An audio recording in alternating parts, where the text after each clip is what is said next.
Ms. Kanika, can we please quickly test your video as well? Yeah. Is that okay? Yes, that's perfect. Thank you. We still have about 3 minutes to start. We will be starting in the next 3 minutes.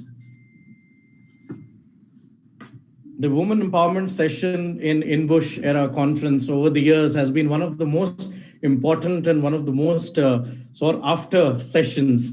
So I'm sure with the presence of all of you today, we are going to learn a lot, and it is going to be one of the best and one of the most exciting sessions of this conference.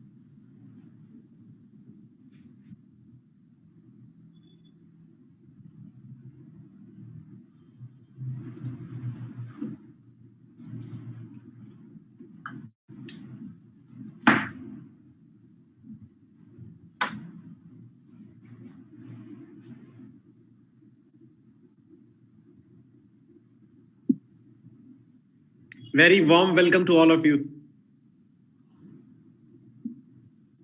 Thank you so much. Namaste, Dr. Singh. Good to see you. Namaste. Thank you so much. मैं तो आपके शहर में आ गई. I'm in Delhi.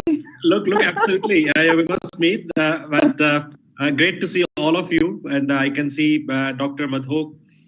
Very warm welcome. And Dr. Maya. Look, I'm pronouncing you rightly. I'm not saying Maya. Good to see you, Ms. Shilpa. And Ms. Anna, Ms. Kanika, Dr. Mata, Dr. Jaya Sharma, Ms. Suzanne. Very warm welcome to each one of you. And thank you, Dr. Seema Sahai and Professor Bhavna for bringing such a learned panel on behalf of Amity family. We welcome each one of you. Thank you.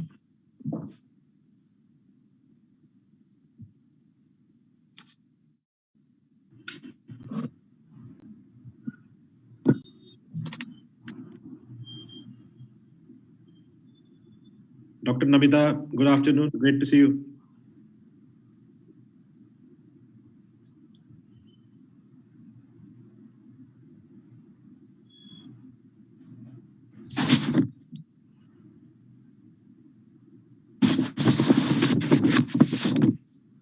Good afternoon, Dr. Kavita. Very good afternoon, sir. You are the biggest inspiration among the women in Amity, and your inspiration is the guiding force that we have brought this plethora today. No, I think that the women are the biggest inspiration. They are the ones who have given us birth. Without them, we are nothing. So today's session is recognizing women and their contribution. Thank you so much. So we're exactly at 3 p.m. With your permission, if we may start the session. Good afternoon, good morning, and good evening to all who have joined us today from across the world. As I was just speaking to our panelists, the session today, Women Empowerment, is one of the most important sessions of the INBUSH ERA conferences over the years. And we are hopeful that the galaxy of luminaries that we have today with us, this will be one of the most exciting sessions of INBUSH ERA 2021. So I welcome all the distinguished panelists for the day 2 of the INBUSH ERA World Summit 2020 on the panel discussion, Women Empowerment, with the theme, Rethinking Work, Flexibility and Engagement Post-Lockdown. It is said, a woman is the full circle. Within her is the power to create, nurture, and transform. With this, it is my privilege and my honor to introduce the distinguished panelists for today. I'll start with Ms. Kanika Tekriwal, who is the CEO and founder Jet Set Go Airlines. She pushing boundaries, breaking barriers, and taking over the skies. Ms. Tekriwal prides herself in close to a decade of experience in the aviation industry. She is determined to set a higher benchmark and reform private aviation in India. Her revolutionary ideas, game-changing business acumen, and a sense of humor are what Jet Set Go its wings. We welcome you, Ms. Tekriwal, and we also have with us Ms. Shilpa Sharma, who is an entrepreneur, consultant, mentor, and advisor. She has spent over 2 decades in the textile craft and lifestyle retail space. In 2020, she quit a full-time job and to live her entrepreneurial dreams and co-founded Jaipur, an online retail portal for executive Indian handmade and high on design craft products. She now focuses on breakaway, an outcome of her passion for travel. This venture plans and executes bespoke, beyond the brochure experiential journeys around India and mustard a delectable blend of a shared love for fine food and exceptional experiences. We welcome you, Ms. Sharma, to this panel today. We also have with us Dr. Maya Zalihik, Fulbright Specialist, Professor, Department Chair, Advanced Management Studies, FEB School of Business and Technology. She's the co-founder of Tima Innovations. Dr. Zalihik is a global dialogue partner at NAFSA, the world's largest non-profit association dedicated to international education. Dr. Zalihik serves on the board of advisors of the International Fellowship Program in Arbitration and Scientific Assessment, the comprehensive global academic review platform. We welcome you, Dr. Maya. We have with us Ms. Anna, who is the president of Columbia Business School's UAE Alumni Chapter, board member on Columbia Alumni Association, UAE. Ms. Anna has 15 years of global experience spanning across MENA, UK, Europe, and Russia, and based in Dubai, where she resides for the past decade. She is overseeing recruitment for flagship executive MBA for the Middle East region and achieved 50% increase in cohort size for 2021 versus 2019. Anna was featured in the Power Issue edition of Emirates Women magazines and Harper's Bazaar Arabia in 2020. Anna's expertise lies in international growth strategy, market development, executive education recruitment, and many others. To introduce the other panelists, now I hand it over to my co-host, Mr. Marut Bish. Over to you.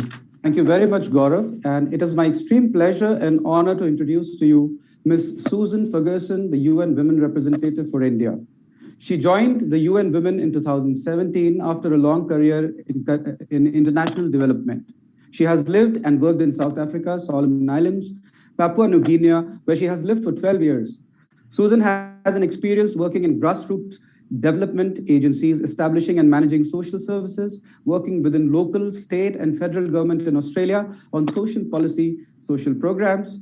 Her diverse career is spanned by the themes of gender equality and social justice. We have also been joined by Ms. Lakshmi Kaul, Head and Representative CII UK.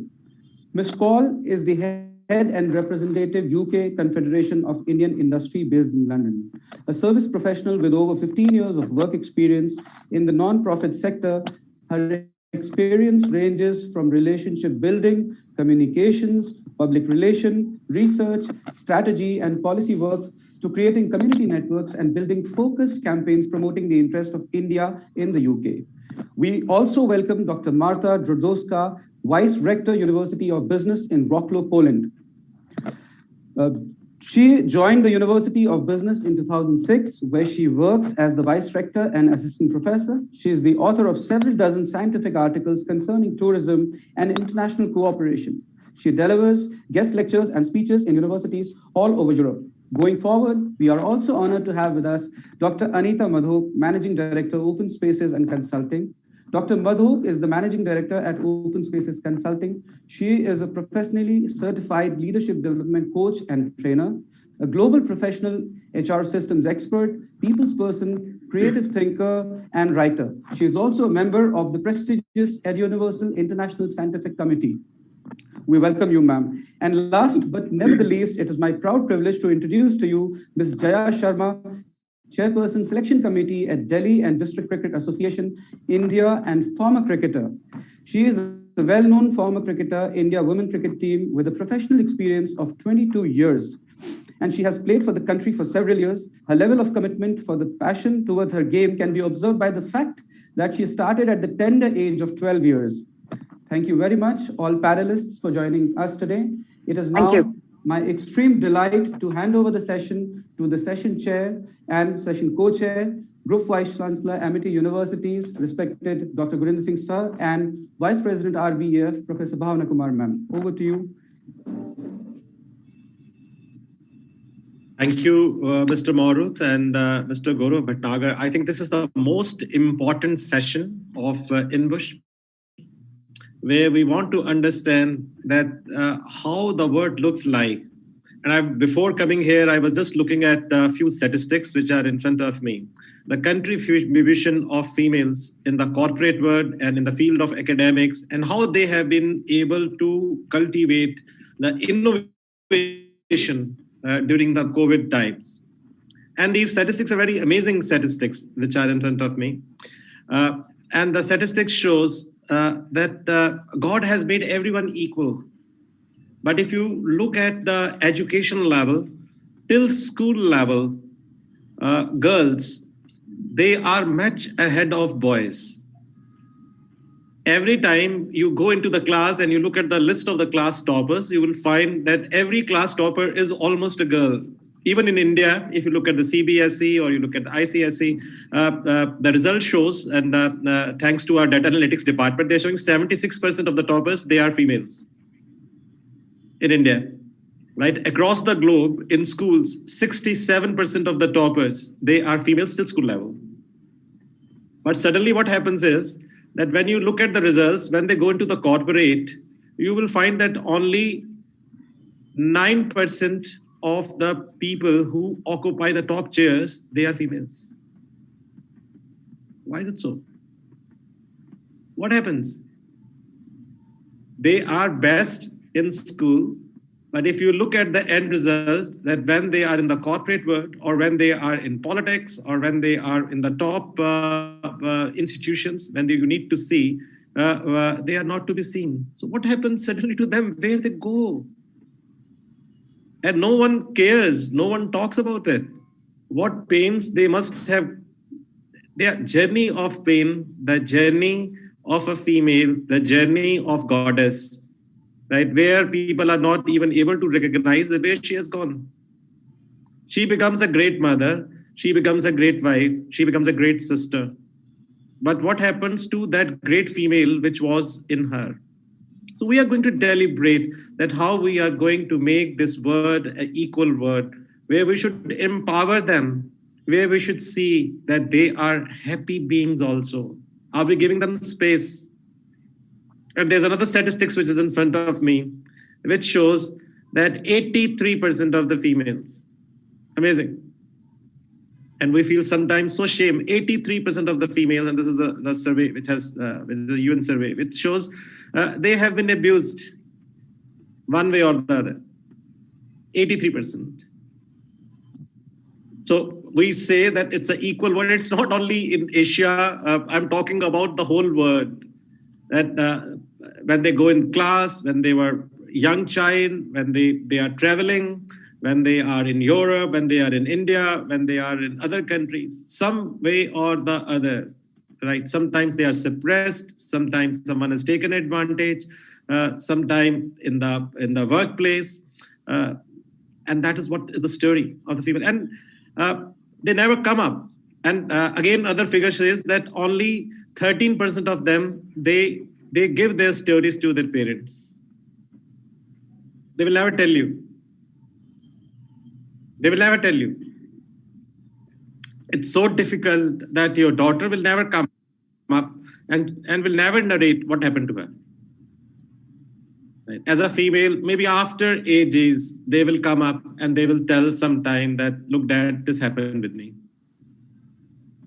Right? So this is amazing stories. And then they become successful in their life. And when they become successful in their life, people say that they're very, very, very successful. But behind a successful female, there is always been, and I've often seen them, my colleagues, or I travel across the globe, and many of you I have met abroad, and I can see great faces, great leaders. And my compliments to you that you have been able to become success stories. But when I meet each one of them and I see that they are successful, many of them, even when they are abroad, they are attending conferences, or they are in their rooms or in their boardrooms. They take time out of their boardroom and still call home to ask a question to their children. Have you done your homework well? Have you come from school? Right. Amazing. Amazing. Right. So, but we need to understand that, and whenever a female comes up in a boardroom, and then people say equal pay, equal things, and when she says that I need to go 2 hours early because I will not be able to attend a presentation, people say, well, I think that she is a board member. Right. So is it an equal word or is it an unequal word? And how we can empower our women, how the word should look like. I think these are the questions on which we'll be deliberating. And COVID-19 has brought another set of challenges for the females, and for the women workers. And I think that we are going to write a paper on it, that what are the challenges in front of them. From last 11 months, they are at home. Earlier, still they used to go for a few hours. They were away from their home. They used to go to offices. Now they are home. So everyone is expecting that they will be doing the work which otherwise the other family members were doing. And they will be doing the work of the office. So between the office, home, culture, COVID, sandwich. So we need to find a solution. That where is the solution? And salute to all the women leaders that are still able to lead the word and give the success stories. Ladies and gentlemen, please join me in paying our respect and paying our heartfelt tribute to all the female leaders who are with us. Give a huge applause wherever you are sitting. I know that you are not in the auditorium, but the great work these females have been doing. Give a huge applause to Ms. Kanika, Ms. Shilpa, Ms. Maya, Ms. Anna, Ms. Marta, Ms. Suzanne, Ms. Anna, Ms. Lakshmi Kohl, Dr. Marta, Dr. Anita Madhok, Dr. Jaya Sharma, Professor Bhavna Kumar, Dr. Seema Sahai, Dr. Namita Sahai. I think I'm the only odd man out, so please don't clap for us. But we would request all of you to please look at these wonderful, wonderful women leaders who have been leading the word. And we'd like to understand from them that their journey of excellence, that how they have been still able to manage at the top, looking at the challenges they were in front of them. I would say that Dr. Kavita was so right when she was talking that it is a tough journey for a female. And Dr. Kavita is one of the academic leaders of Amity, right, who always talks about the female issues. And so is the contribution of Dr. Namita, Dr. Seema, and Professor Bhavna Kumar. We'll kickstart with the panel discussion now by asking a question first to Ms. Kanika. So, Kanika ji, you are a great leader. You are a CEO and founder of Jet Set Go Airlines. But tell me a true story.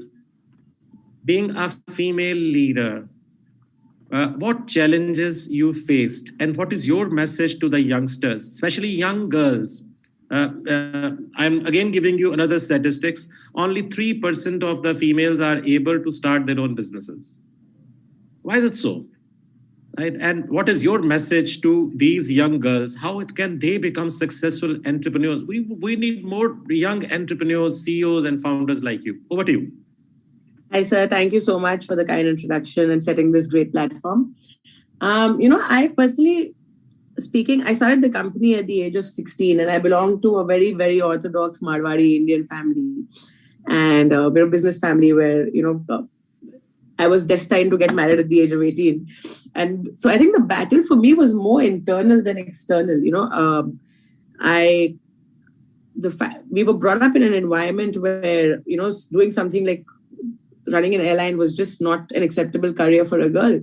And later when I did start it, everyone joked about it, saying, okay, it's a hobby, let her do it for a couple of years. Then she'll get bored or something will happen and stuff like that. It's only now that they started taking me seriously. That thing about the world first laughs at you and then takes you very seriously. I'm a first-hand, survivor of it. But, dealing with the world as a woman leader who was also young, I think was more a pro than a con for me. I got stuff. I mean, everyone in every government office became a bhaiya, uncle. Okay, every customer became a uncle, sir, please help me out. So I think there were also a lot of advantages towards doing this. I was one of the lucky few who or I think it's about how we do it. So it wasn't as bad as we make it out, but I think the battle is more internal. We think we are brought up in an environment in our country, we are conditioned in an environment where we believe that as girls we can only do so much. We don't ask for what we want. We don't believe in ourselves. I think my biggest learning has been, and the only message I would always want to give is, you have to keep believing in yourself. The society is not going to help you. The world is not going to help you. You have to be your biggest motivator, your biggest supporter, and your biggest believer. Every day you've got to wake up and say that, look, I will do what I want to do and how I do it, and have belief in yourself. And that's the only way to go forward, because, and you've got to turn every no into a yes. I remember when I said I want to start this business and this is what I want to do 8 years ago. Everyone laughed at me, every single person. Vendors in the industry said, Kanika, this is a joke, it's never going to work. Customers didn't take me seriously. I walked into a big boardroom to make a sales pitch, and I was the last person to walk into the boardroom. The person who we had gone to present the product to and say, please use our planes, do this, etc. He turned around and said, ma'am, can you ask everyone whether they want tea or coffee, please? So he actually thought I was a secretary or assistant working in his own office. And, it was my first sales pitch ever after starting the company. I was very young. I wanted to cry.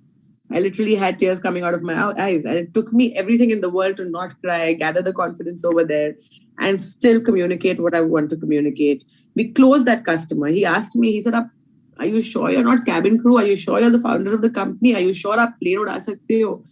Aap pakka karte ho ye? But then we convinced him, and he became our biggest customer. He got us a lot more customers. He's one of my closest friends now, and my mentor, guide, motivator.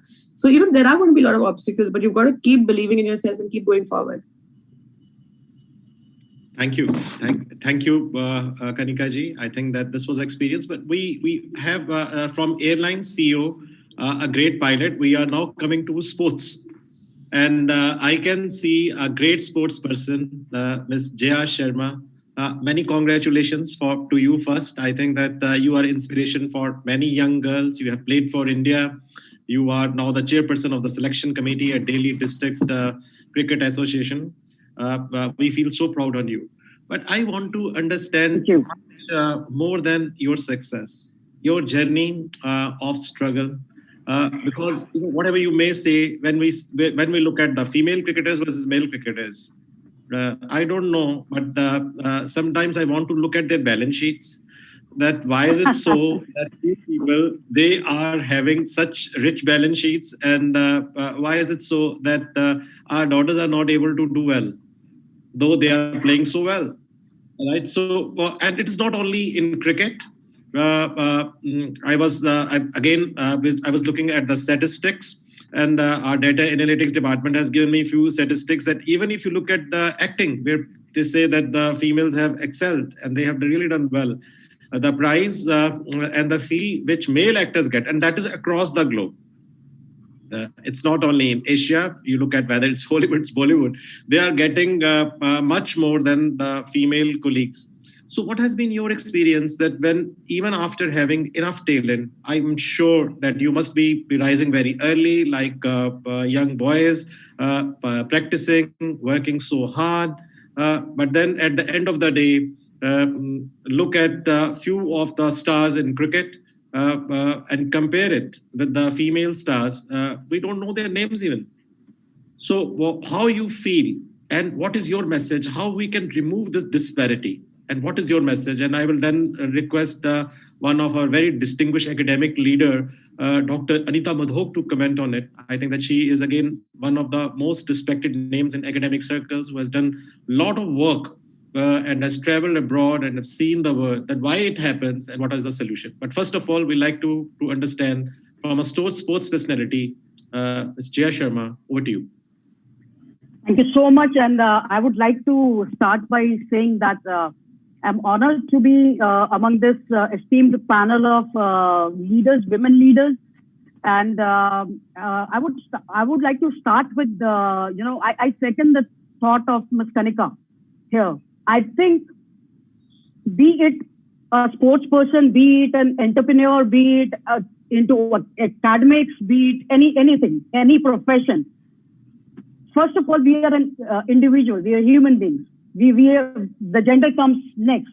But we have to take that into account for ourselves, that we are the individual first, and that we have to demand from the world that we deserve. What we deserve, we have to demand. So I think it's more about having a belief in yourself, in your talents, in your capabilities, and then go out into the world and prove the world that yes, you are here to make a mark. In sports, yes, as you rightly said, that there's a lot of disparity. I mean, it's very common, and we are talking about cricket here. So yes, and at the same time, I also would like to see the balance sheet of those cricketers, men cricketers, myself. So I think it's just not in India, as we are discussing, as you correctly mentioned about the research, about the data. It's not just in India. So in women sports, the first team to file a lawsuit against their federation was US soccer team, women's soccer team. And they filed a lawsuit for pay disparity. And they have won it because they were asking for equal pay. And that has to be there. Because in terms of ROI and everything, we need to, the women are seen as that they are not capable enough to generate that what is needed, in the commercial world. But I don't think so. But ultimately, we have to demand it from the world. And first, for that to happen, we have to believe in ourselves that yes, we are there and we can demand it. So the journey in the sports, I mean, we are talking about in the year of 1990s. So right now, the parents are very open to let their daughter go into sports, take anything she wants to take. But at that moment of time, it was not the case. So it was a very, very tough journey for us. I mean, we used to travel in trains, unreserved, sitting near the toilets, and reaching to a destination for 2 to 3 nights taking in the train. And then there was no monetary benefit at all. So I'll just share one incident that the first World Cup that we played, and India was runners-up. Any first Asian team to be runners-up in World Cup in 2005, South Africa. First time the Indian team got paid, and that was a check of 9,000 rupees only, because we played 9 matches.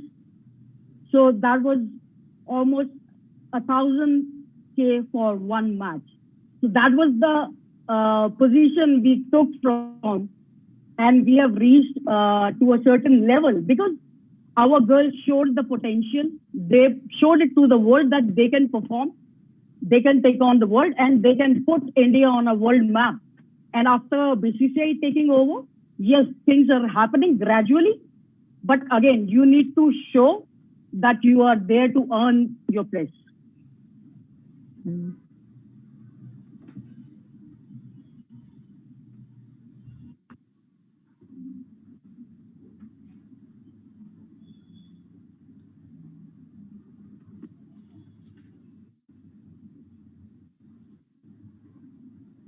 Yeah, thank you, Ms. Jaya Sharma. I think that we have lost you somewhere.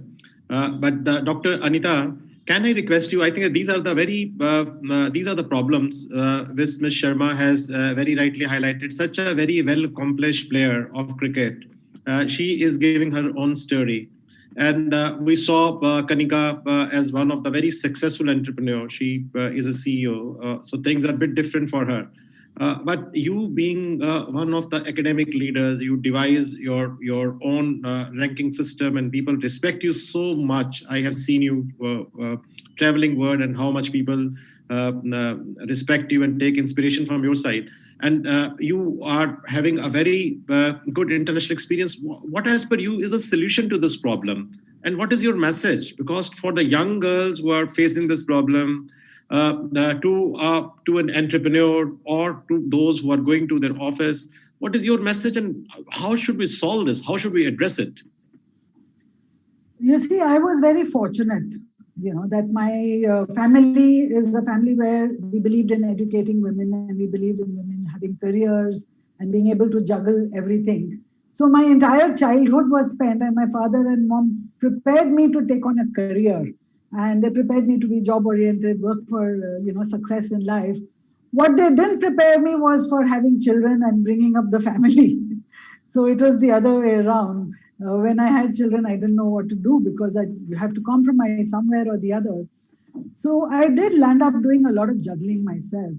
But I do remember every time on the job, no matter I was in industry, I was in academics, and now I'm an independent psychologist. I never felt that I was anything less than or anything more than a man. In fact, if at all, I was just having lunch with a very dear woman friend of mine. She got me these flowers as well. And she says, if all the women become empowered, who will take care of the men? Because the men are actually weaker sex. And we realize that in our experience, that the men need a lot more emotional support. And women are the ones who provide that. It's just that we don't know it. And we don't recognize it and we don't value it. So for example, as a coach and a trainer, in the last 1 week, I will tell you, I've had the opportunity to coach many men as well as women. And sometimes these are group coachings, and sometimes these are individual coaching, like training kind of sessions on the Zoom platform. And there were 2 incidents I will share with you with women. One was yesterday, and I was doing a one-on-one coaching. And this lady was sitting in her home, obviously, and we were coaching on Zoom. And I do believe in Bombay, we have small flats, and her daughter was behind her and dancing around, waving at me from the back. And she seemed to be completely there and she seemed to be completely present, whereas I was the one getting distracted, because I could see that her daughter was like hanging around all over the place, and we were talking very personal stuff, very, very deeply personal stuff. But how she had the courage and the determination to stay focused on what we were talking. The second incident happened last week, and this was a group situation, and there was a lot of people I was coaching, some men, some women in the group. And one lady, she didn't put on her video or her audio. Both the video and audio were off. And I just said to Ankita, can you please switch on your video? Can you please switch on your audio? Because I need to see you. And, it's good business etiquette. It's good Zoom etiquette. If everyone's got their video on, to keep your video off. It's not fair. And I need to talk to you and we need to discuss stuff. So she switched on her video and her audio. And she says, ma'am, I'm so sorry. Her daughter was sitting next to her and she was feeding her daughter. All right. While attending to our call. So I just said, Ankita, I'm amazed. And sometimes for women, just to show up on that call is such a big challenge. I was so thankful that, you actually showed up for my session, despite what you're holding and juggling. No man ever on a Zoom call has ever showed up not fully attired and juggling his home life at the same time. Why do men don't have to juggle their lives? Why only women have to juggle their lives? So hats off to Ankita, she attended the call and then she spoke and she discussed and she participated completely fully. So the point I'm making is that to me, women empowerment is not out there. The world is not going to change. There will still be people asking you if you want to serve the tea or coffee, even if you happen to be the owner of the place, just like we heard a little while ago. And those things will always happen. But we need to learn how to cope with that situation when it happens. So my focus entirely has been on how do we self-empower ourselves. The world is going to remain the same. Even Gautam Buddha many, many, many years ago predicted that the world is not going to change when it comes to women. And if women have to enter the monastery, we must make certain rules that protect them when they are walking around and going around practicing the Buddhist faith and spreading the message. So it was 2000 years ago that it was predicted the world's not going to change. And I don't know whether the world will change. Some things have changed. There are rules for women. There are women in senior positions. Some things have definitely changed. But the prejudices that women encounter will remain. the only way forward is for us to find our way forward and to find ourselves, to liberate ourselves from all that baggage of thousands of years of civilization that we carry. In this world, even in the Ramayana, the Sita was the one who was insulted. No one else was insulted. She was the only one who carried her insult to her grave. So that's not a perfect world. And we have a lot of cultural conditioning. All we need to do is to empower ourselves, learn to recognize what's happening, what is the discrimination we are encountering, how do we protect ourselves from that discrimination, how do we not allow it to influence us, because I do believe the person who bullies you down, there's a term we call gaslighting. The person out there is gaslighting you and bullying you, whether it's 1 minute in the elevator, somebody looking at you and saying, hey, listen, you don't look fine. You got better clothes than this. Why don't you wear something else? 1 minute in the elevator, it happened to me a couple of weeks ago. I just feel how weak the other person is. How weak is he? How weak is he that he cannot hold back his discrimination? He cannot hold back and be positive about the woman in front of him. I just look at them as weak creatures. And I just feel that I need to protect myself. And if I can protect myself, then that's the best I can do. And if I can empower myself, the best I can do. And the second thing I believe, we can create networks and platforms for women who then can create support systems for each other. And we call this the sisterhood. And I know Lakshmi Kaul is right here in front of me. And I've just completed a term as the chairperson of the Indian Women Network for Maharashtra for the CII. And in that connection, I'd met Lakshmi Kaul several times. And what a wonderful platform it is for us to network and give support to each other. And that's the only thing I can say. There's no solution is not out there. Solution is in here. Thank you. Thank you, Dr. Anita. I think it's great listening to you. And I think that the two great messages you have given. One is self-empowerment, and then try to find the solution yourself. Thank you so much for giving your inputs. You gave a reference of Ms. Cole, who is again a very inspirational figure as a head of the CII, is living in UK for quite long. So we will speak to you, Ms. Cole, because I think that you have been mentor to many youngsters. And I personally know that you love talking to young girls and then mentoring them, and then seeing that what kind of challenges they face, you help them. And then we also have with us Miss Anna, who is a president of the Columbia Business School UAE Alumni chapter. So I would like to request both of you, since you have international experience. So maybe that Ms. Lakshmi, first, do you think that just empowering yourself is going to solve all the issues? And then Ms. Anna, maybe that you can give your experience, that what challenges young girls they actually face, and what is your message, how they can meet these challenges. First, we would like to hear from you, Ms. Lakshmi, and then from you, Ms. Anna, that what is your message? Because being the president of Columbia Business School, you must have observed that these girls, they must have been talking to you, the challenges they face. And both of you have experience of UK, you have experience of UAE, you have got experience of Europe. So first, we would like to listen from you, Ms. Cole. Thank you. Thank you very much, Dr. Singh. It's a very loaded question. And I think I will first of all pay tribute to all my fellow panelists. I mean, Anita, of course, I remember the IWN meeting early morning. Certainly remember that. And many, many such meetings. So I will actually start from there, Dr. Singh. So many times, I've discussed with, so CII has been working extensively on making sure that there is inclusivity. So men and women, we work together. And Anita, perhaps, will be able to endorse this. But actually, when I think of my colleagues, I've never thought of them as male and female.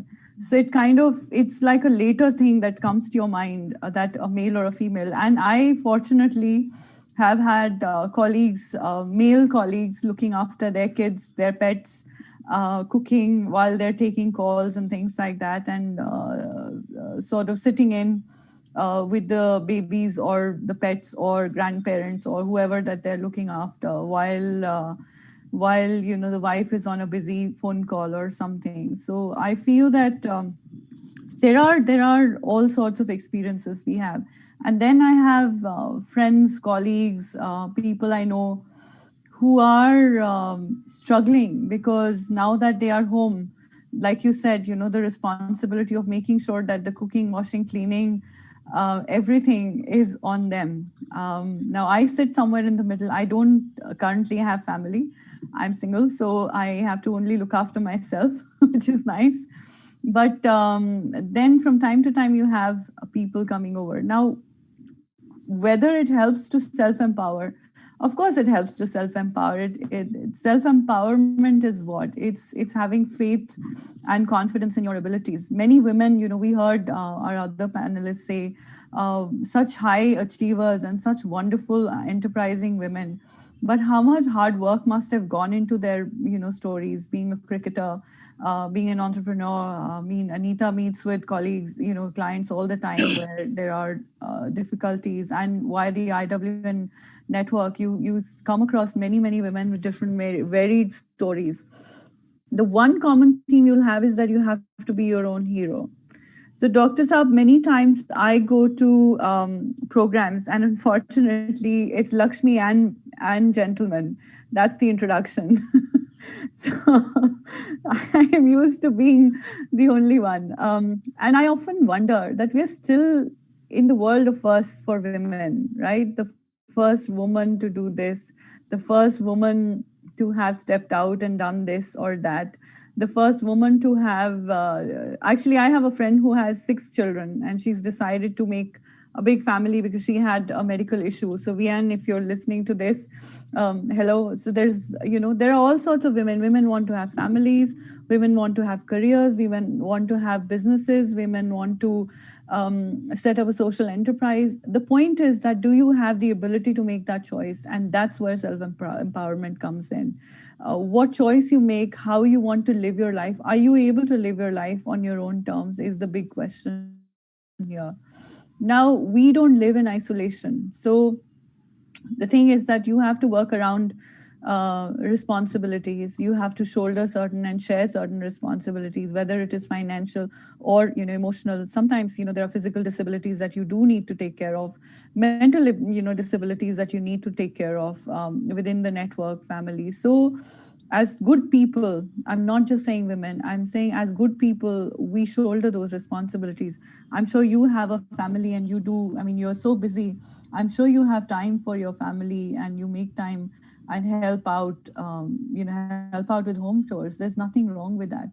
So in terms of self-empowerment, I think the idea is if you're a parent to equally allocate responsibilities and train your children to look out for each other as male and female, rather than giving clear-cut sort of roles and responsibilities. Right, you're a girl, you need to go to the kitchen, you play with the dolls, and here's your football, here's your whatever. Maybe they don't want to, they want to maybe exchange, maybe the son wants to go to the kitchen, experiment with food. Great. We have many male chefs, in fact, more male chefs than women, chefs out there. So I think that's the thing. In the beginning, Dr. Saab, you said, where are these women for all of these years? They get married. Sometimes women also don't want to get married these days. And I'm sure even from before, there are many women who don't want to have a baby with a man. There are IVF babies that now increasingly women are choosing to have. They just want to become a parent. So the whole idea is about choice. Where are these women? These women are, so it's interesting to see the journey of a woman, right? So come by 25-ish, you complete your education, or at least complete a reasonable level of education. But when it is your productive time in terms of your career, is also your productive biological time for making babies. So a woman will always be torn, and that responsibility is with us because we are gifted by nature, by God, to be able to produce babies. Men can't do that just yet. So what happens with women is that either they give up that dream of having a family or making children and all of that, or postpone it, or they somehow juggle, and most women have to juggle. The companies now slowly are beginning to pay attention to this sort of pattern, and they're saying that, okay, back to work, rather than giving you some kind of a sidey, something to make you feel like, okay, fine, bichari, okay, she's just come back to work, and just give her something to keep her busy.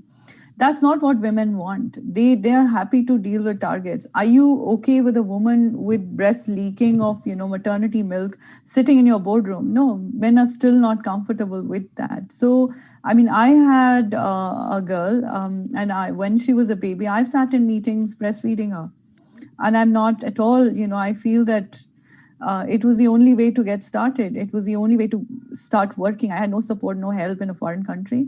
So there are these patterns, and increasingly one-off you see advertisements and stories and videos on Better India, this and that, where you see good bosses or good superiors or encouraging bosses or encouraging superiors, male and female, looking out for their colleagues and making sure that they are included and they are given the right kind of challenges per their abilities, and also given the environment to train them. Because coming back to work after a maternity break, it shouldn't be stigmatized. It should not be stigmatized, and there are responsibilities. I mean, my daughter had severe asthma. So on my employment forms, wherever I worked, and I worked in politics, which has required me to be away for, long periods of time and be very, very busy.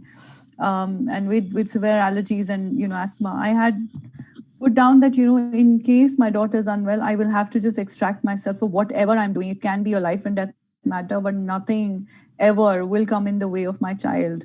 And similarly, my daughter's, father, he had done the same thing. So interchangeably, we'd step in. And so self-empowerment will stop at a certain point if the world is not conducive to you performing or behaving a certain way. So it's not just you being empowered, but actually encouraging others to, be a bit more cognizant of the others. And I'll just stop there, otherwise I'll keep talking. Thank you. Thank you. Thank you. I think great inputs. We would like to understand from you now, Ms. Anna, that what is your view? Because I think that we have taken the views of the different people, but you are the one who is quite engaged with the youngsters. So what challenges you face, if you feel that they face in their life, and what solutions you would like to suggest? Well, first of all, thank you for the warm welcome, Dr. Singh. And there is a saying, the true manhood is measured by how a man makes women around him feel. And I think today you made us feel very special. So thank you, first of all. So, I had to prove myself many times over the past 15 years in my career, as any woman here. And I think the highlight of a challenging highlight was when I was 25 years old, a young woman moving from London to Middle East and heading a team of 10 men who are older than me. And everybody said, well, we don't care how successful you were before, you have to prove yourself. Fair enough, and many times I thought, yes, I have to prove myself to all these men and women. After many years, I started to realize the only person I should prove something to is myself. And I think that resonates very much with what all the other ladies have mentioned. If you seek for the external validation of the board colleagues, of men, of everyone else, you will always fail. There'll be always someone who will disapprove you. There will be always someone who, as mentioned, will come to you and, try to gaslight you or downgrade you in an elevator. And, the only person you should really trust is yourself, and prove to yourself. Don't depend on anyone external. They will always put you down. Even the best friend can put you down, right? It's life. So I think, as a mother of two, I've done simultaneously my career. I've raised my children and managed the office And during COVID times, as many mothers, I've done homeschooling, working, yet you can always find time to reskill yourself and upskill yourself. And in the meantime, I started to write the PhD research proposal. I'm learning Arabic. I'm doing my full-time job. I'm doing nonprofit projects. I did a short program with Harvard online. All that during COVID with homeschooling. It was a tough job. And I'm not saying it, to brag how much we all women, work very hard at home and at work. But I think you can be all of this, great at career, great mother, great community leader, yet it's so fulfilling. It's a hard work, but the fulfillment that you get, that's what, really drives you forward. And that's what I think every young lady should understand. And I'm mentoring currently one young lady from Birmingham.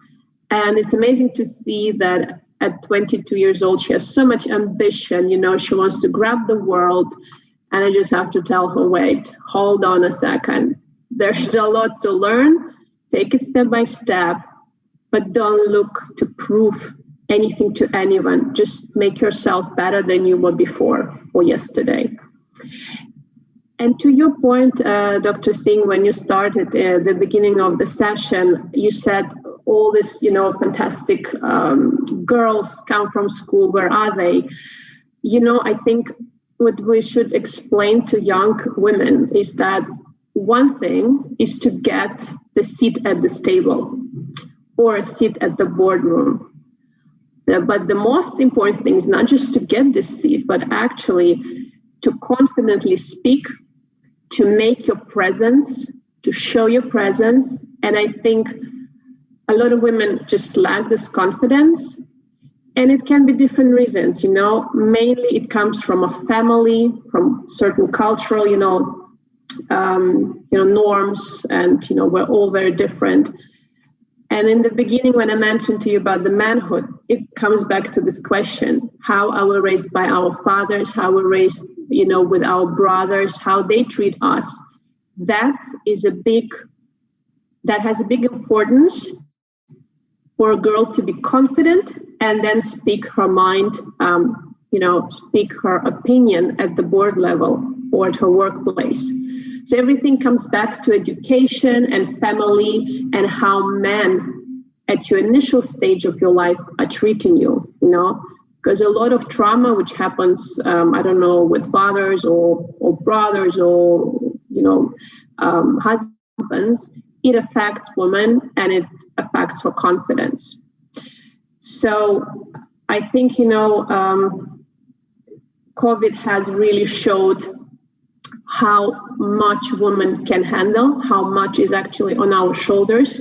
But I don't think we should compete with men because it will be always unequal. We cannot compete. We're very different.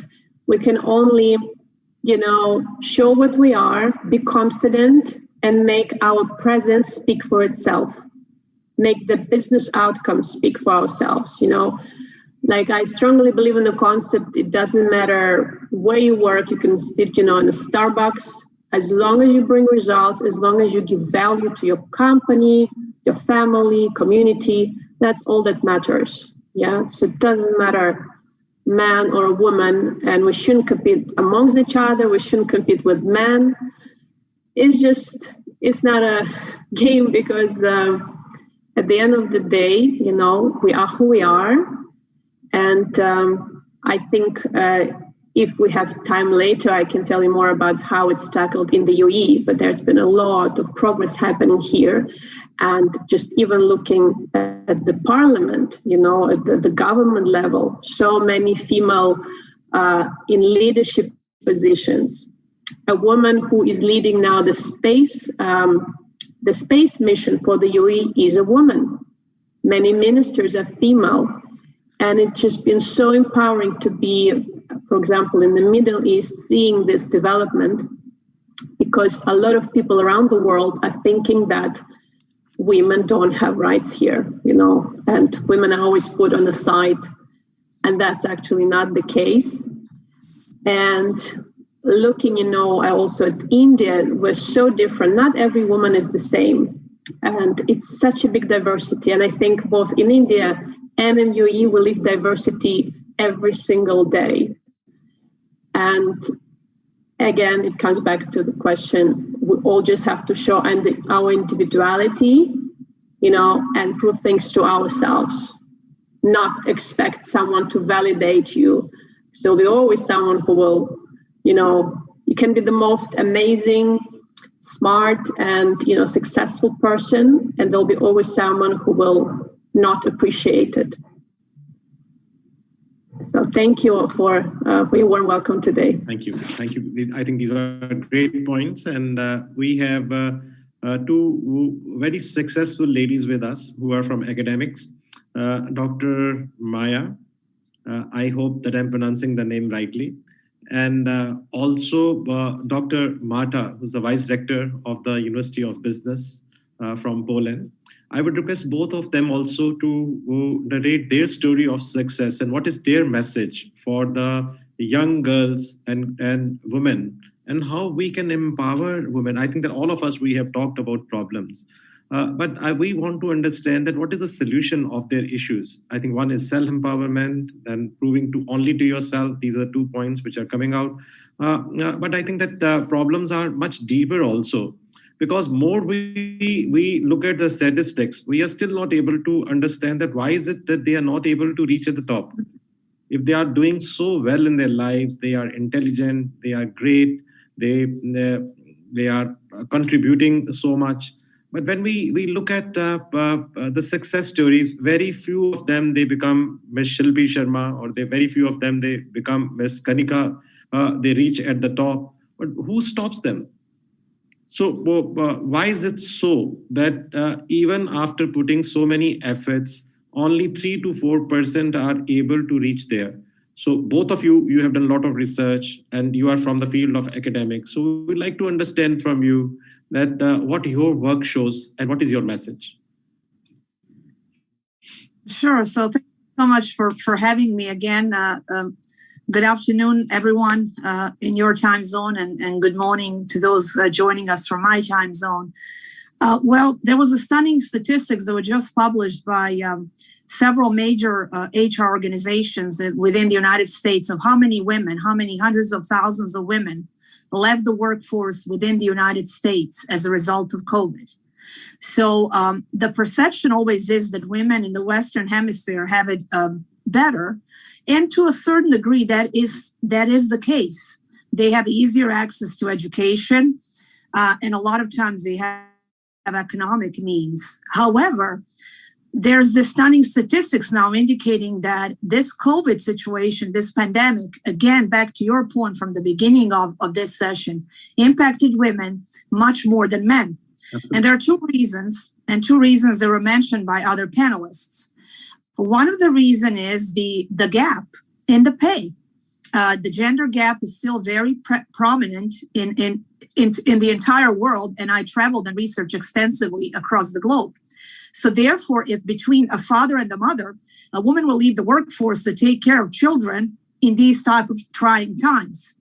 The second thing is we are still the primary caretakers. With all due respect and all these spouses and partners that are helping us, we are still the main person taking care of the children. And that is why when something like this crisis happens and there is limited options for daycare and a woman is unable to juggle her work and childcare, she's the one leaving the workforce. Now, you said what is the actual solution?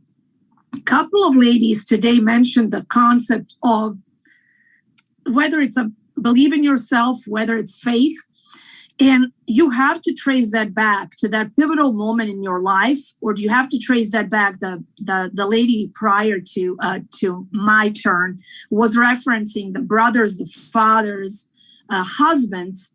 And I would like to share a personal story. I grew up in the southeast of Europe, in the Balkan region, that is still incredibly patriarchal in nature. And every single morning I would wake up, and after breakfast, I would play a party of chess with my grandfather. And then afterwards, we would talk either about history, geography, or politics. I was 5 years old, and I thought that was perfectly normal. And I thought every single girl, every little girl in the entire universe is doing this party of chess with a grandfather. And then we talk politics, history, geography. And he would ask me for my opinion every single time. What is your opinion on this issue? How would you solve this? And at the end of each session, he would tell me, you can do whatever you want to do. And God bless his soul, he's no longer with us for quite some time. But I do believe he's the reason I'm on this panel today, and he's the reason behind all my successes. So you have to have the strong presence. It can be either one of the parents, but a lot of times for female children, it is that father, that brother, that grandfather that is helping us strive and achieve. I also would like to say, because you said something about what is the success path. I don't think we should suppress our strength, and also we should not suppress our feminine nature. We are, and many times, more empathetic, gentler than men. And a lot of times when we reach the corporate setting, especially once we reach those peaks of the corporate setting, we are conditioned to act stronger, almost mimicking men. And when we do that, we're perceived as aggressive. And there's this difference in perception between how the female leadership is perceived versus the male leadership. And there was a research study under the same set of circumstances, the same leadership style. The woman is accused of being aggressive, and the male leader is perceived as being strong. We should stay who we are, because we are perfect balance. And this is where I do agree with the prior panelist indicating we're not competing with each other. We're complementing each other. So we should actually work on each other's strengths. And also we should eradicate that perception. And also focus on the things that we're doing well in every single society, and focus on the things that we can improve upon. For example, in India, you had a female president. In the United States, we haven't reached that pivotal moment as of yet. So there are those goals that are different within different cultures. When I was working on the e-learning implementation in the Africa, I actually was surprised that some young ladies, due to the e-learning, are now able not to actually go with the arranged marriage that their parents planned, because their parents couldn't afford to send them to a big city to go to the university. With the e-learning implementation, we were changing their lives. Now they had an option to actually learn from the comfort of their homes. And a lot of times these fathers were actually give them two choices. Either you marry or you go to school. And now that going to school, access to education is one of the options. So that is another path to success. So I think just to conclude my thoughts, we have to work together, men and women. We also have to focus on ladies helping ladies. Throughout my career, it is usually not the men that were my obstacle. Sadly, it was other ladies. Why? We feel threatened by each other. At that boardroom, sometimes it is one of us or just another lady, and we're almost trying to outcompete each other. We have to focus on empowering other women and making sure that other women are successful, whether it's through mentorship, formal or informal, or whether it is just encouraging and supporting each other. One of the ladies mentioned something about a gentleman telling another lady the way she is dressed. I've actually seen that more when it comes to a female to female. We have to stay away from those type of behavioral patterns. By putting someone else down, you're not lifting yourself up. So one has to be mindful of that. So those are some of the things that I would like to share. Thank you. First of all, I really would like to thank you for this warm welcome. As a scientist, I was making like lots of notes, listening to you, and what I realize and what I really love about this session is that all of the women, all of the leaders we are talking today, you are very strong, you are very self-confident, but also you are happy. Simply, you are happy woman, and it's really a clue that we agree with this what we got and what I believe, and what I heard from you is that you start from yourself. And it's very strong point that we are not going to change the world as it is in the one day. It's a huge process, but we have to start with ourselves. So each of us, if each lady will start with ourselves, it's the first step of our success. For me, it's very important just to believe in myself. So what I usually do, I just look what's good at me. I look at my strength, and I believe that with those strengths, I can deal with every single day. And I really don't care about my weak points. Of course, I fight with them, maybe not fight, but I try to deal with them. But for me, it's important to focus on the good side of life, of good side to be a woman, of this with strength in the woman. So it's like this first part about myself. And also, what is important for me is this, what you also said, is in Poland, we say that behind the successful man, it's always a woman. I would say that behind of successful woman, it's a man. I'm also the mother of two, and this what Anita was saying, this story about this lady, which was dealing with the child and the breastfeeding during the conversation. So for me, it's a little bit different, of course, because of some physical parts I have to deal with the children. But for me, I always share everything, every dot is with my husband. And for me, it's very important that it's not like the woman part or woman responsibility and man responsibility. It's both of us. We are both parents, and we have to share it equally.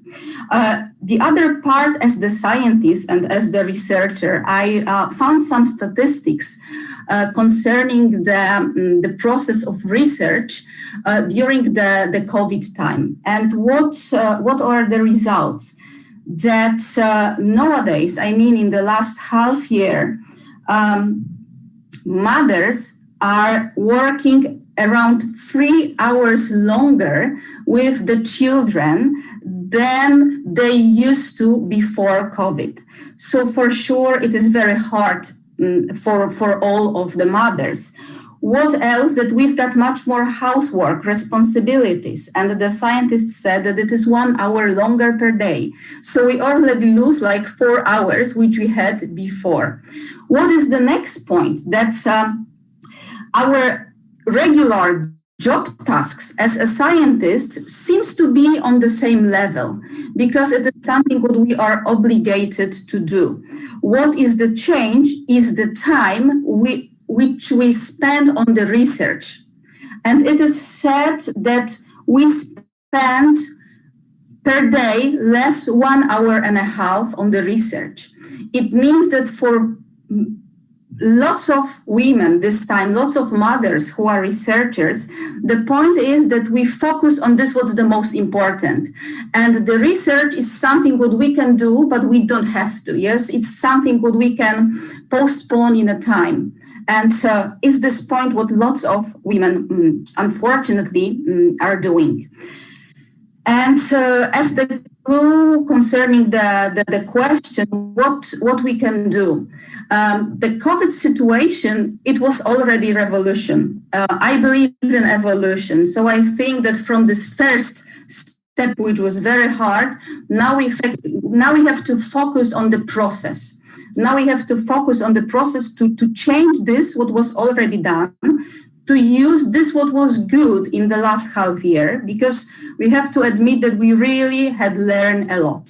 I say to my teachers that this last year was the year of the most productive way of learning, not teaching, but learning, because all of us has to really learn a lot.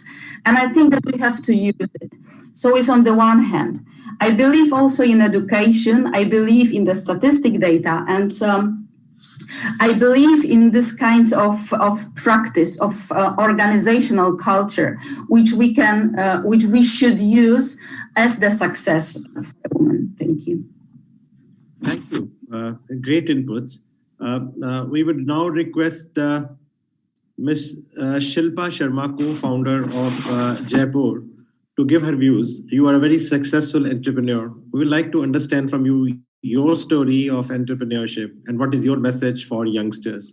And after that, I would request Ms. Suzanne, if you can also give your inputs. And then I would request my co-moderator, Professor Bhavna Kumar, to ask few questions based on the survey which we have conducted with the university students. Thank you. Thank Over you. to you. Yes, thank you, Dr. Gurinder Singh, for having me, for giving me the opportunity to meet with all these esteemed people. I'd love to get to know them better over a period of time. My entrepreneurial journey has been an incredible one. I mean, after spending 20 years of working with other organizations in the corporate space, I decided to chart my own canvas of growth. And about 11 years ago, actually, set off on an entrepreneurial journey. My early years are pretty much like Kekriwal's story. I mean, that resonates because I come from a very conservative Javi Banya family, and my battles with my parents were, I would say, hard fought and well won. So, when I look back, there is always gratitude because I eventually did manage to get the opportunity to be, what I wanted to be. And speaking of my own learnings and my own experiences, I think the learnings have been tremendous. And I actually agree with each one of the points made by everyone who spoke ahead of me. And I don't really want to be, echoing the same sentiment in what I'm about to say. But I think some of my biggest learnings that have held me in good stead have really been about not being a pushover. I think culturally, our conditioning is such that I grew up in a family where my mother always taught me how to put everyone else ahead of me. But the truth is that in putting the other ahead of ourselves, there can be a very, very deep-seated resentment that begins to build because of not being able to be in touch with our own selves and being able to stand, hold our own. And, lessons that you learn being an entrepreneur, I mean, entrepreneurship is very, very humbling in every which way. You need to take no for an answer on an almost daily basis. You need to be able to hold your own, not succumb to pressure.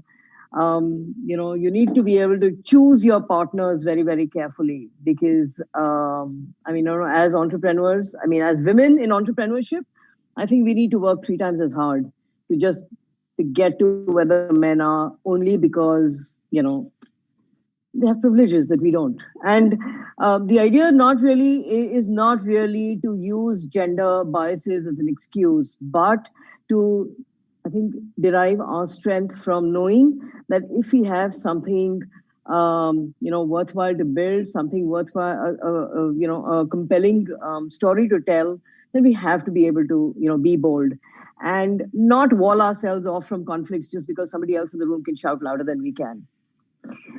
My advice to anyone who's, stepping into the entrepreneurial space, any women, young or not so young. I mean, I took 20 years of, being in the formal workspace before I decided to take charge of my own life and, build what I believed in. But women are doing it much sooner now. And that's not to say that you need to spend 20 years working for other people to be able to get there. But I have 3 things to say. One really is that, women need to be able to negotiate their space at home, in the workspace, with their partners, with their children, with their husbands, with their parents, bosses and colleagues. The thing is that, we're very bad at negotiating for ourselves. I think one big lesson to share is really how to negotiate for your own space with people you work with, people you live with. And I think COVID times, this whole conversation around work from home and what is it that allows women, it's not fixed. I've been part of many conversations which talk about, oh, women finally have it all. They have the flexibility that they needed. No, actually they don't, because, the truth is that they're not able to draw those lines in terms of, okay, now it's lunchtime and I have to put food on the table for my children because everybody's at home. And therefore I will not be available to take meetings between 1 and 2 p.m. Where is the sensitivity for any of that? And this is what I mean when I say we have to learn to negotiate our space, with people. The second thing is, I think we need to learn how to ask. I mean, I've grown up having trouble asking. I always felt in early days in my jobs, I felt, I should get this promotion without having to fight for it, without having to ask for it. My work should speak for itself. But the truth is that you realize that opportunities come and pass you by unless you assert yourself. I have more than proven my ability to be able to take this on. So look, let's ask. And, the world opens up for us. And I have seen in the last 5 years, more so than ever before, I think the whole landscape, the whole ecosystem is far more willing to share, far more willing to engage, mentor, handhold than it has been, for decades before that. So let's just make the most of it. Let's just learn to ask. I mean, I know asking doesn't come, naturally to most women. And, Dr. Anita Madhok is here, who does a lot of work in, coaching. I'm sure, she's dealing with this on a daily basis. But the truth is that, when we figure, we ask. And I find it really liberating to be able to shrug my shoulders and say, I don't know, I'll go figure this out. To be able to admit that I don't know this and go out and seek the support that we need really allows us to figure things out in a way that, we can get past any inhibitions. And my last piece of advice to anybody really is to choose carefully. And this is especially for youngsters who are still not, in relationships, haven't really, gotten married and, had children and so on and so forth. The truth is that, I find young women around me in India increasingly making choices which are not very well thought through. These are life choices.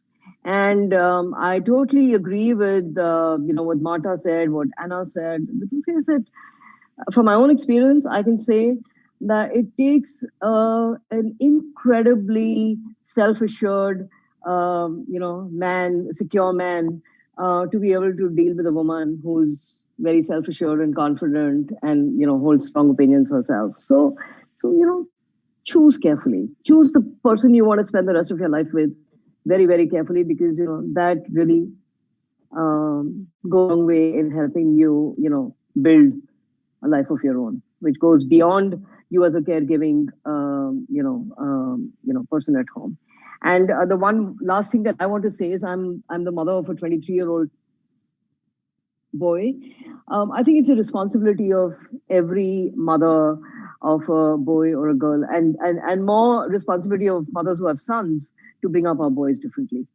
To groom them, to really instill them, values that we've upheld all our lives. They can be as good a caregiver as the women in the house can. They can be as good with kids' education as the woman in the house is. So there's really nothing that is a woman's job. The world is changing very, very rapidly. And I think in India, and most people in this panel known patriarchy in India. The truth is that in the last 10 years, women in India have grown leaps and bounds behind. And that's one of the biggest reasons why marriages are not lasting, for example. I mean, this is a much longer conversation, but I should leave it. Thank you very much for the opportunity to be able to share my thoughts and views. Over to you.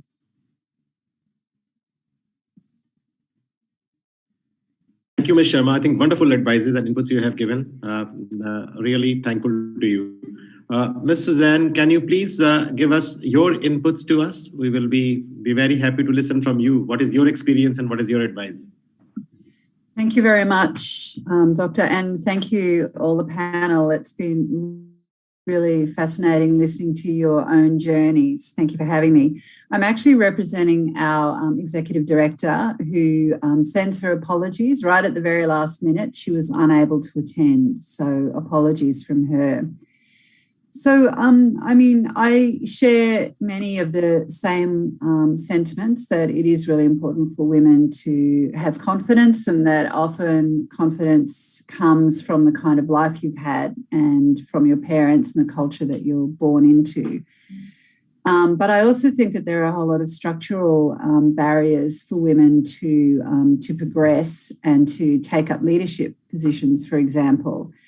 And some of those things, I think, are, the kinds of policies that governments hold, the kinds of laws, and also policies that the private sector holds, for example.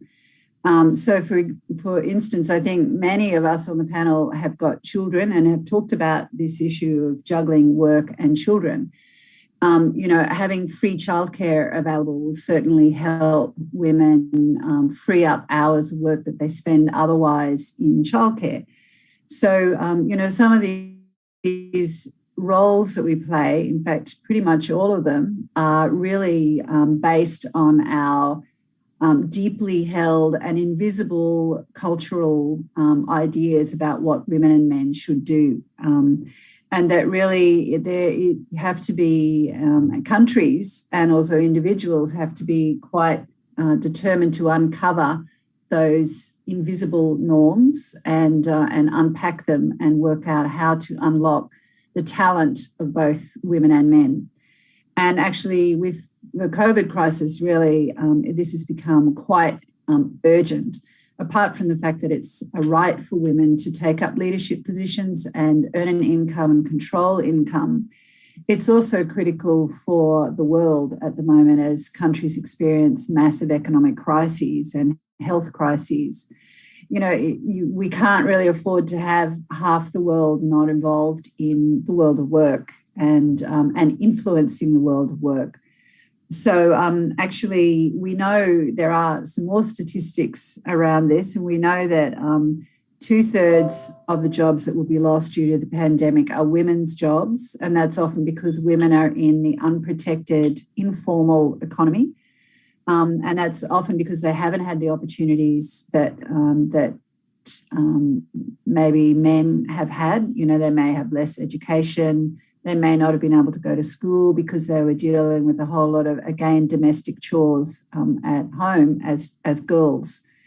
So I think that the pandemic has opened up this area of flexible work arrangements, and many women for decades really have been asking for more flexible work arrangements so that they can juggle and balance their lives.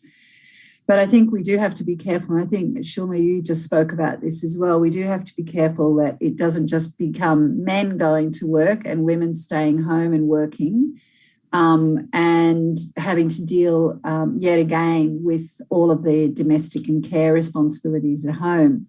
So again, I think that these are structural issues that the private sector and governments can create policies that also incentivize men to stay at home and share some of that care work, because there's no doubt that these individual roles that we do are also culturally based and can and do change all the time. So, and we all have a role, men, women, governments, the private sector, everyone has a role to actually change these things. It's not just women alone can't do it.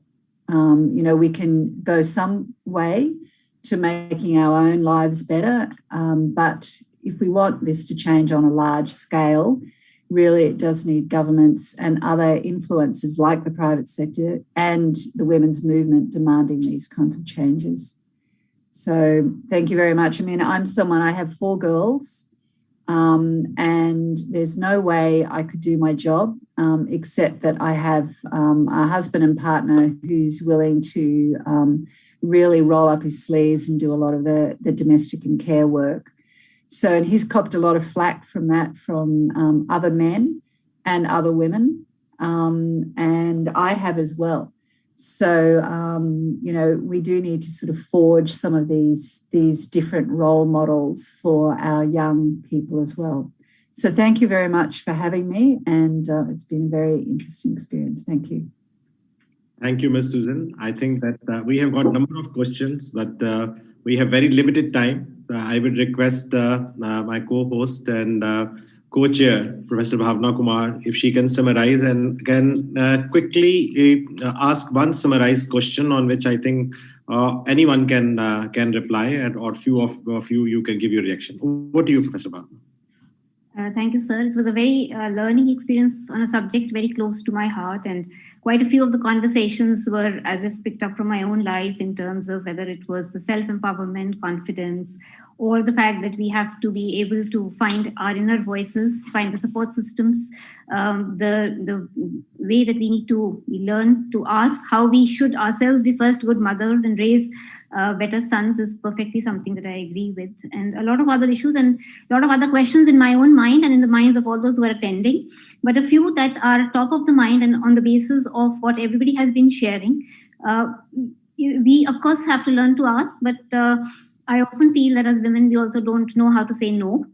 So, and we sometimes take the responsibility of being a daughter, a mother, a sister, a friend, or things way too many seriously, and we just never sometimes know, and we end up not having time for ourselves, and that sometimes becomes the dominant factor. And I also, second point is that we are perhaps our own enemy. And somebody rightly mentioned that a woman needs to give more respect to women herself and other women colleagues, and to ourselves as well. So, and I feel that, yes, the structural concepts, the government, the other people are, of course, all there. But we ourselves can be our own enemy, and our women around us can also sometimes be that. That's the second point I would like, especially with all the experience that you have. And we have been, the theme is also more about the flexibility and empowerment and things after all this COVID experience and how that is going to change. And quite a few points have been touched upon with respect to the fact that it has perhaps added to the responsibility. There is already an ongoing debate about whether women should be paid for the housework. And there are very two deliberate things about it. It's a continuous and long-term debate. And I think even after we retire, there's no retirement concept. So you may see a man reading a newspaper after retirement, but you don't end up seeing that. And that is possibly why we are feeling so overburdened in the work from home environment, and we want to get back to office fast. However, on the other hand, the people who have not been able to work and raising employment and empowering women who have never had time to work with flexible arrangements is going to be definitely a very, very important factor in times to come. And I hope that companies realize the importance of giving that flexible advantage. So just a few things, and I would open the panel to anybody who would like to further add to these points or on the basis of whatever other panel. May I just add something to what you said? I've read an article indicating that women are 3 to 4 times more likely to accept a project within their job for free, without negotiating an additional pay, without questioning why an extra load. So back to your point, I think in every single venue of life, women, for some reason, are more likely to say yes to the same things that men would A, negotiate, B, question. So that is the only point that I would like to add to what you said pertaining to women not being able to say no. Absolutely.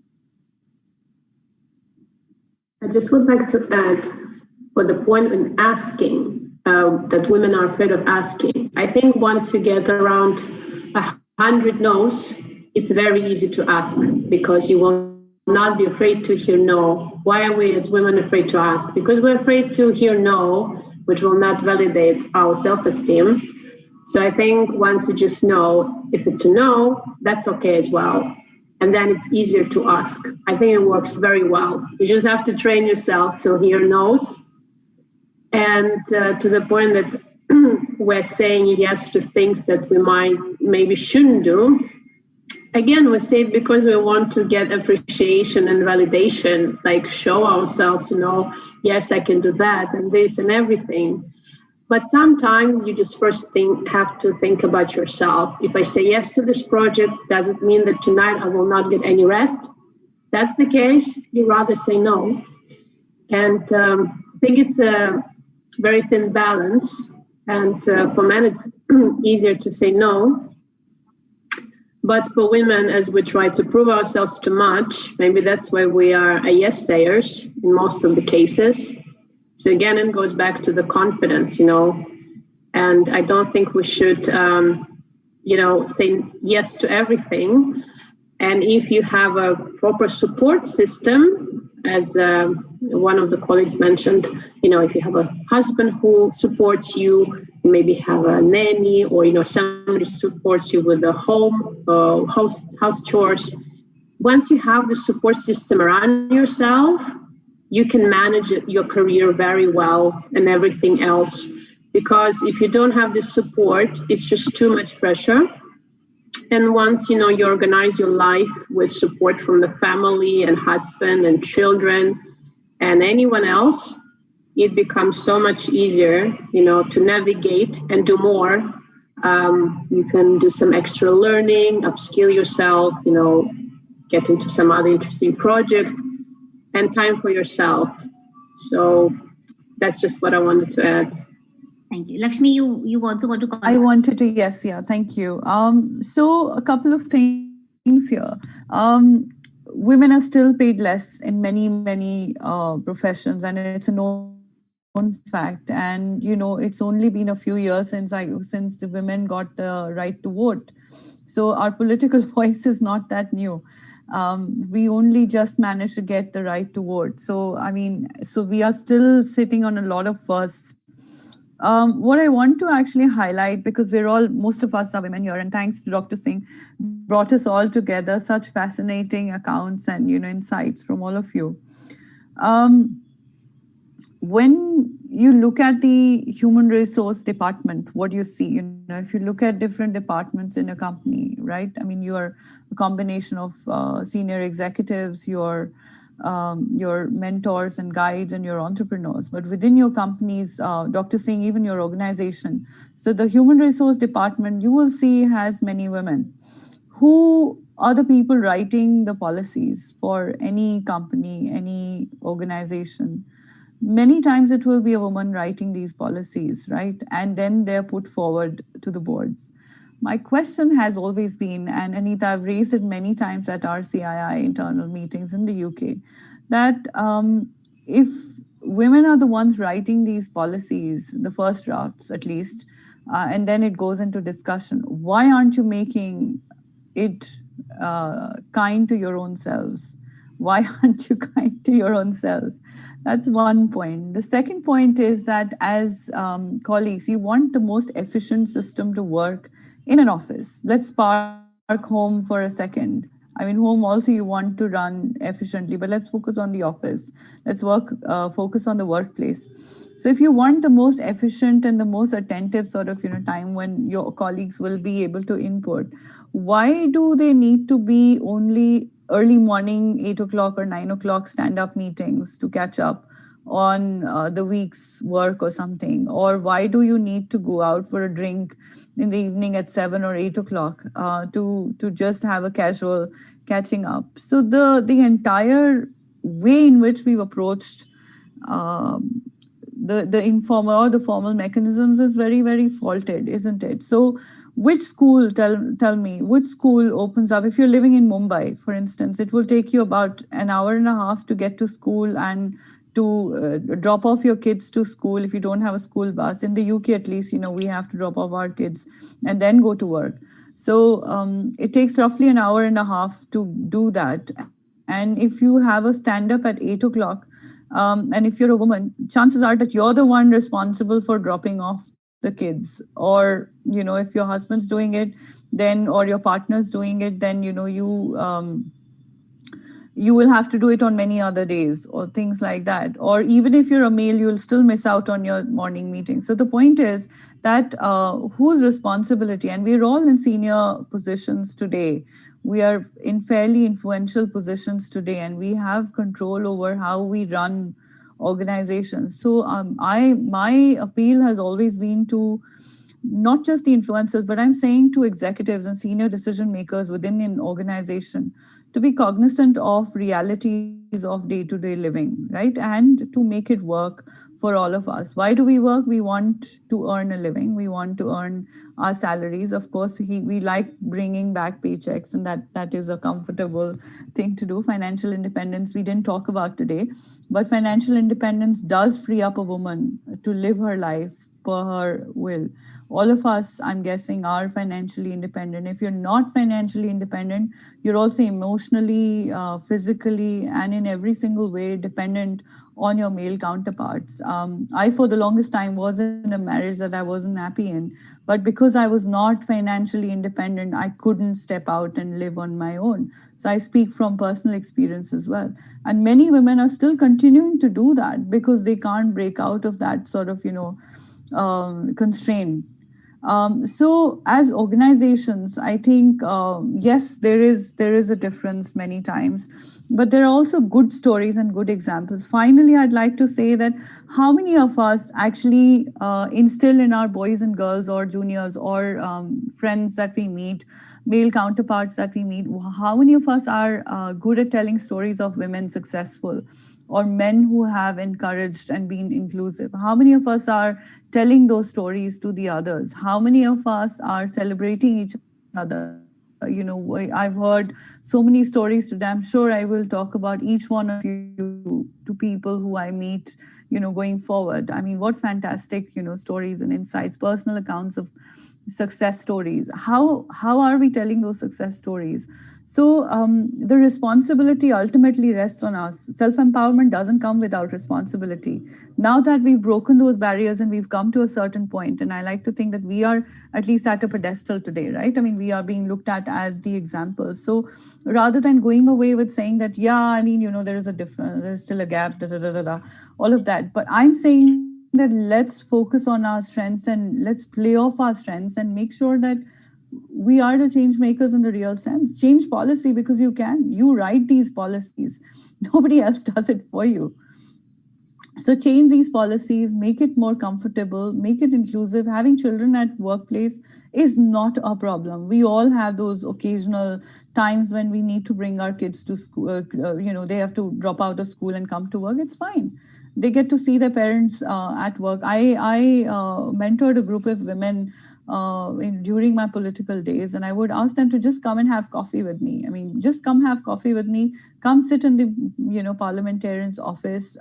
Stick labels if you like or not. Do just help out. Get an office experience. Let your children see that you're coming to an office if you don't have a job right now, and volunteer. Go extensively volunteer, because if your children see you, if your family see you just sitting at home, is going to make them think that, she does nothing all day. And you could be killing yourself working at home. The housework is not easy.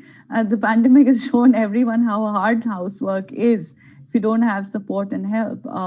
So I always call out to women to encourage other women to step forward. And, Anita talked about the network and the sisterhood. It's very, very, very important. If you see women in crisis, you reach out. If you see that something wrong is going on, not to the extent of interfering, but at least just hear them out. Hearing each other out is very, very important aspect of helping out.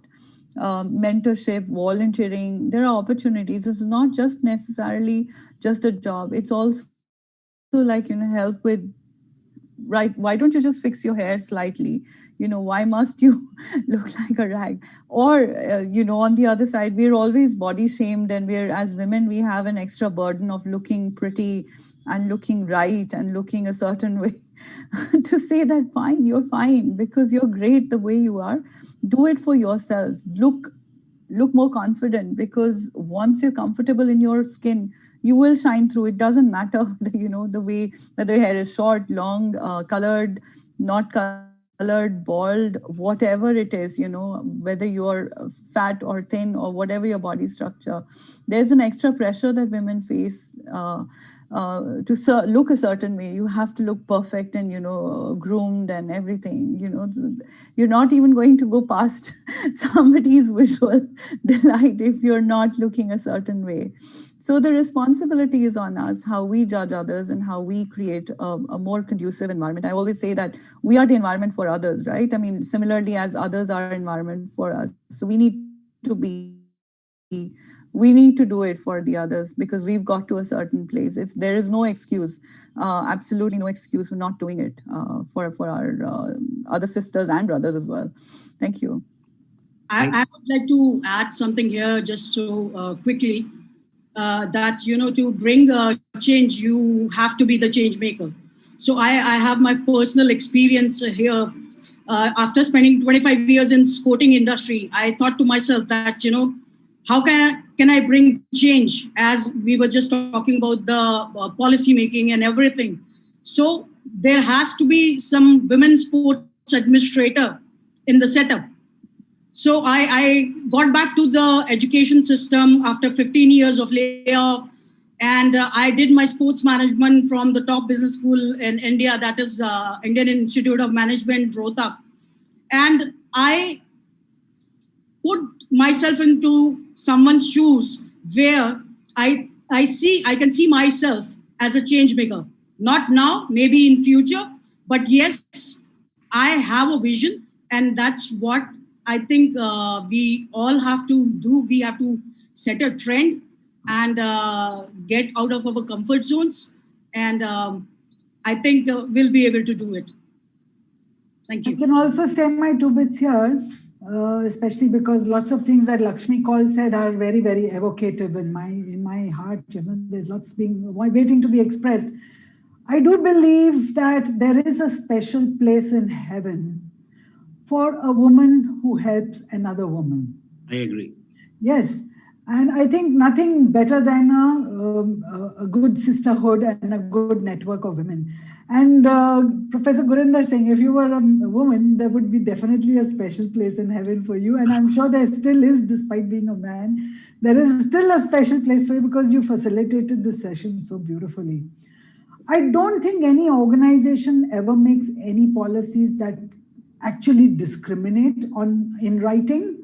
I have yet to see a policy made by any company that discriminates against women. So it's not fair to say that, HR being women and women create policies that discriminate. It's a rollout of the policy, it's a culture of the organization. And this is there for donkey's years. It's not something that's new, the kind of unconscious biases and conscious biases that you experience at the workplace. As regards the economic inequality, that does happen for many reasons. One is that women don't negotiate for their promotions. Women don't negotiate for their raise in their salaries. Women accept jobs at lesser salaries than compared to men. Somewhere along the line, women also sometimes often refuse promotions. A lot less women get promoted than men. If women are entrepreneurs, a lot less women get access to private equity and funding from angel sources and investments from other sources as compared to men. The funding that goes more to male startups than female startups. So there is a definite, even an economic disparity. Now, the World Economic Forum publishes gender gap every year. And of course, India rates very dismally on that, saying that, yes, there is a huge gender gap between what women get paid and men get paid. And there is an ILO, International Labour Organization, ILO convention that says equal pay for equal work. And India is a signatory to that. And I don't know how many of you know that India has actually an Equal Pay Act, which was enacted in the 1960s, along with the ILO convention. But that doesn't see any light of day. It's not even taught in human resources, labor law classes, or even in the LLB, curriculum. It's not even taught, that law. However, today things are a lot better than they were 25 years ago, 30 years ago when I entered the workforce.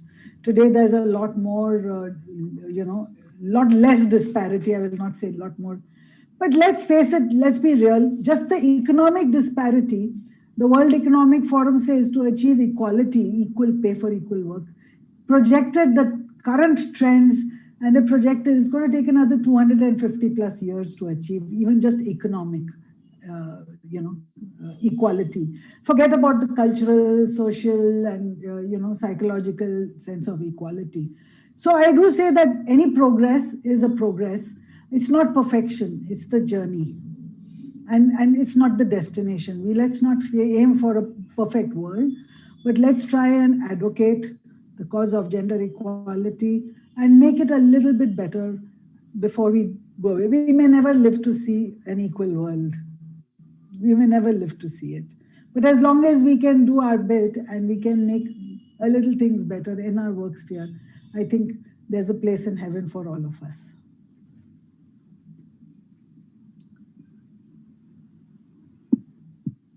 Thank you very much. I think that this was a very exciting panel discussion. So thank you all the leaders whom we have listened very carefully. Ms. Kanika, Ms. Shilpa, Dr. Maya, Ms. Anna, Ms. Lakshmi Kaul, Dr. Mata, Dr. Anita, Ms. Jaya, Professor Mata, Ms. Suzanne, and my co-moderator and co-chair, Professor Bhavna Kumar, Dr. Seema, Dr. Namita Sahai. It was such a pleasure to listen to you. We are going to create a policy document out of this panel discussion. We'll send to you. And there are many other questions, but time is not allowing us to take them. But on behalf of Amity family, we want to thank each one of you. This is a wonderful word. And once again, we want to recognize the efforts of every woman. I think that they have such a great place in their lives. And without them, this word is incomplete. So thank you very much for making INBUSH Word Summit so special. We are really touched by the inputs you have given. Thank you very much. Over to the Master of Ceremony. Thank you, sir. And with your permission, I will now move on to conferring of the awards in recognition of the valuable contribution that not only the panelists, but we have also been joined by leading corporate leaders who have always been a pillar of support for Amity students, faculty, and our other community. We are very proud that Ms. Jaya Sharma, you joined us today and shared so many valuable lessons and are also leading women to grow in the world of cricket. And we hope that we will continue to excel and many young girls will be motivated to take up the sport. We confer upon you with great humility an award for outstanding sportsman spirit and look forward to welcoming you on our campus and sharing many, many tips with the young students. Thank you, ma'am, once again. Thank you so much.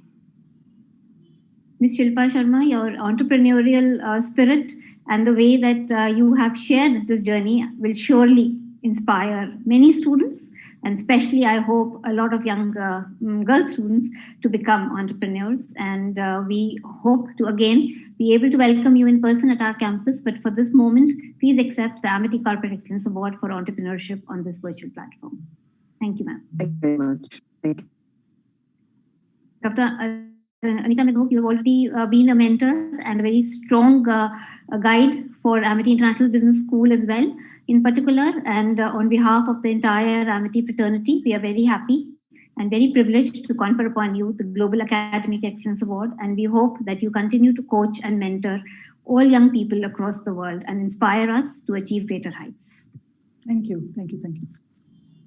Ms. Kanika Tekriwal, I think your story was very exciting, and we hope that whatever you have been able to achieve as small milestones will continue to grow in the future, and we will continue to welcome you back with greater benchmarks and greater miles.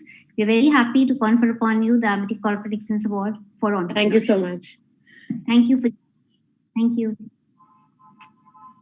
Mr. Hari Menon, the founder of Big Basket and in the news for the Tata Group, but he's not able to join us, I think. Mr. Balakumar is here. And Mr. Balakumar, we are very happy that you are accepting this award on behalf of Mr. Menon. We are compiling a short message. Would you be able to share a 30-second summary of some leadership lessons? First of all, thank you very much. It's a privilege to attend this webinar, and it's a great honor to receive this award on behalf of Harimanan and Big Basket. And I want to dedicate this award to all the frontline workforce. We have about 25,000 plus of them, so this goes to them and to our beloved customers. And last but not the least, the 5,000 plus farmers with whom we partner and carry out our business. I also want to take just 5 more seconds to say that as an organization, we are also completely committed towards diversity in our workplace, both to drive women workforce as well as to employ disabled workforce. And we made significant progress in the last financial year. And right now, we already have about 16% of our total workforce as women workforce. And we are pushing ourselves very hard to cross about 1,000 disabled people in our system before March 21. Thank you so much, and I wish you all the very best. Thank you, Mr. Balakumar, for joining us, and we hope to welcome Mr. Menon as well in person at our campus. Mr. Ashok Ramachandran, thank you for joining us, the CEO of Schindler. We are very proud to confer upon you the Corporate Excellence Award for Entrepreneurship and your leadership lessons to the student community in about 1 or 2 minutes, please. So you're on mute.